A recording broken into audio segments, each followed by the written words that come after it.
संदीप ने अपनी माँ के कहने पर गांव में शादी कर ली थी। लड़की का नाम था सुनीता। माँ का कहना था एकदम मॉडर्न बहू नहीं होनी चाहिए, लेकिन उन्हें नहीं पता था कि गांव से आने वाली बहू सुंदर सुशील तो होगी और उसको गांव से बाहर भी निकाल लाएंगे, लेकिन उसके अंदर का गांव कैसे बाहर निकलेगा। शादी के कुछ दिन बाद, माँ टिफिन तो देना जरा। बेटा अब तो स्कूल नहीं ऑफिस जाता है, माँ से नहीं अपनी बीवी से टिफिन मांगा कर। ओके माँ। सुनीता टिफिन ले आओ। जी लो टिफिन, इसके अंदर पिस्ता डाल दिया है। पिस्ता? पिस्ता क्यों? सास जी ने बोला था ना कि आपको पिस्ता बहुत पसंद है। ओहो, मैंने पिस्ता नहीं पास्ता बोला था, पास्ता। पास्ता? कहीं होता है पास्ता? अरे बेटी तू रहने दे, मैं बना दूंगी। अच्छा किया कि पाव भाजी बनाने का नहीं बोला, वरना किसी के पाव बना देती है।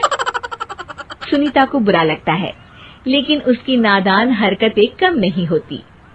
ऐसे ही एक दिन, अरे तुमने ये क्या लगाया है? अरे आप वो फूस फूस करके लगाते हैं ना, वही। डियो? का दियो? किसको दियो? अरे वही ना जिससे खुशबू आती है। हाँ सही पकड़े हैं। अच्छा लेकर तो आना। कौन सा डियो लगाया तुमने? अभी लेकर आते हैं जी। संदीप की बात मानकर सुनीता अंदर से खुशबू वाला फुसफुस लेकर आती है। ओएमजी! ओएमजी मतलब ओ माय गणेश ना। अरे ओएमजी छोड़ो, और ये खुशबू वाला फुसफुस की बात कर रही थी तुम? हाँ इसी की, फिर से सही पकड़े हैं। अरे देवी, लेकिन आप सही नहीं पकड़े हैं, ये डियो नहीं है। डियो नहीं है तो क्या लियो है? अरे ये रूम फ्रेशनर है, जिसको कमरे में छिड़कते हैं, खुद पर नहीं। कोई बात नहीं, माँ कहती थी आत्मा किराएदार है, शरीर एक किराए का कर्म। हम शरीर पे ये डाल लिए तो क्या फर्क पड़ जाएगा। अरे बहू, ओ बहू, मेरे लिए फल तो ले आ, फिर मैं बाजार जाऊंगी। सुनीता अपनी सास के लिए फल लेकर आती है। अरे बेटा, पपीता, तरबूज और सेब फल ऐसे कैसे खा लूं? काट कर तो ले आ। माँ जी, मेरे गांव में तो खेत से उठा के सीधा खा लेते हैं। अरे ये तेरा गांव नहीं है ना। अरे संदीप, तू ही कुछ समझा देना इसको बेटा।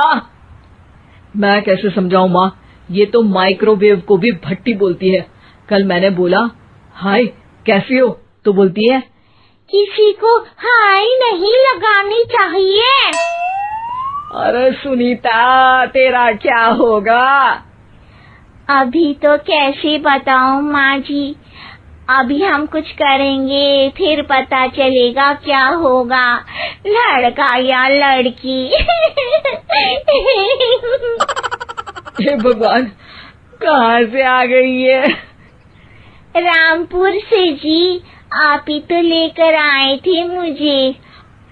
अरे मुझे माफ कर दो।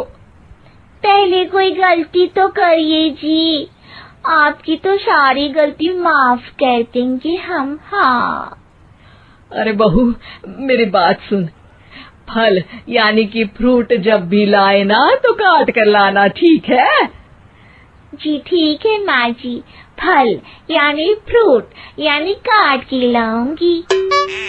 सुनीता रोज ही कोई ऐसी हरकत कर देती जिसकी वजह से उसे घर में दो बातें सुननी पड़ती। एक दिन, माँ मेरे बॉस घर पर आने वाले हैं शाम को, उनका बर्थडे है, फैमिली साथ नहीं रहती उनके, तो यही पार्टी कर लेंगे। उनको अच्छा लगा तो शायद मेरा प्रमोशन भी हो जाएगा। मैं ना फ्रूट केक लाकर फ्रिज में रख दूंगी और तेरे साथ आज खाना मैं बनाऊंगी, ताकि जब साहब आए तो खाने में कोई गड़बड़ ना हो। शाम को जब सारी तैयारियां हो जाती है, संदीप के साथ बड़े साहब भी घर आते हैं। फ्रूट केक तो ले आना बहू, फिर खाना खाएंगे। अरे इस सब की क्या जरूरत थी, आपने बुलाया वही काफी है। सर, आपका परिवार शहर में नहीं है तो हम ही आपके परिवार जैसे हैं सर। इतने में ही सुनीता फ्रूट केक लेकर आती है और बड़े साहब की टेबल पर रख देती है, और जैसे ही केक के ऊपर का बॉक्स हटाती है, ओह, ये क्या है? केक तो कटा हुआ है, मैं तो ऐसा नहीं लाई थी। आप मुझे शाबाशी दे सकती है माँ जी, मैंने ही केक काट दिया। आपने कहा था ना, फल यानी फ्रूट यानी हमेशा काट के लाना, तो फ्रूट केक भी तो फ्रूट ही है ना, तो मैंने पहले ही काट लिया। हूँ ना मैं समझदार। अरे बहू, ये क्या किया? केक हमेशा वही काटता है जिसका जन्मदिन होता है। तुझे एक बात भी समझ नहीं आती, एक नंबर की बेवकूफ है। पूरा माहौल बिगड़ चुका था। संदीप को लगने लगा था कि साहब उसे प्रमोशन तो दूर की बात है, कहीं डिमोशन ना दे दे, लेकिन साहब बीच में ही बोल पड़ते हैं। अरे कोई बात नहीं, ये इनकी बेवकूफी नहीं है, इनका भोलापन है। बेटा, आप कहाँ से हो? रामपुर गांव से। अरे वाह, गांव से? फिर तो आपके गांव में ताजे फल और सब्जियां मिलते होंगे। हाँ, सही पकड़े हैं। हम तो काटते भी नहीं, सीधा खा लेते हैं।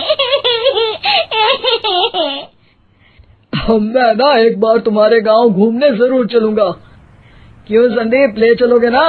मुझे गांव घूमना बहुत पसंद है। बस फिर क्या था, संदीप और सास दोनों खुश हो गए, क्योंकि साहब को सुनीता ने गांव की बात करके खुश कर दिया था। अब संदीप का प्रमोशन पक्का था। शिक्षा, कभी भी किसी भी गलती पर घबराना नहीं चाहिए। हो सकता है कि उस गलती की वजह से आगे बड़ा फायदा हो जाए।